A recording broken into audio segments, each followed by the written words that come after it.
சிங்கம் ஒரு சிங்கம் எப்போ எதுலயும் பெக்யூலியர் தான். ஒரு முறை சிங்கம் கரிச்சிச்சதுன்னா அந்த சவுண்ட்ல ஒரு 8 கிலோமீட்டருக்கு சும்மா அதிரும், எல்லா திசைகளும் அதிரும்.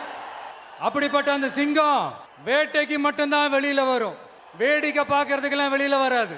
வேட்டையில கூட உயிரோடு இருக்கிற மிருகங்களை தான் வேட்டையாடும். அதுலயும் பெரும்பாலும் தன்னை விட பெரிய சைஸ் உள்ள மிருகங்களை தான் குறி வச்சு தாக்கும், ஜெயிக்கும். எவ்வளவு பசியில் இருந்தாலும் உயிர் இல்லாததை கெட்டு போனதை தொட்டு கூட பார்க்காது.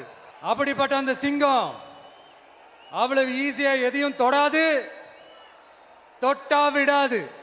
காட்டோட 4 பக்கமும் மார்க்கிங் மை டெரிட்டரின்னு தன்னுடைய பவுண்டரியை தானே வகுக்கும். அப்படிதான் அந்த காட்டையே தன்னோட கண்ட்ரோல்ல வச்சிருக்கும். சிங்கத்துக்கு கூட்டத்தோட இருக்கிறதுக்கும் தெரியும், தனியா இருக்கிறதுக்கும் தெரியும். அப்படியே தனியா வரணும்னு நினைச்சாலும் அஞ்சாம அலட்டிக்காம சும்மா கெத்தா தனியா வந்து அத்தனை பேருக்கும் தண்ணி காட்டும்.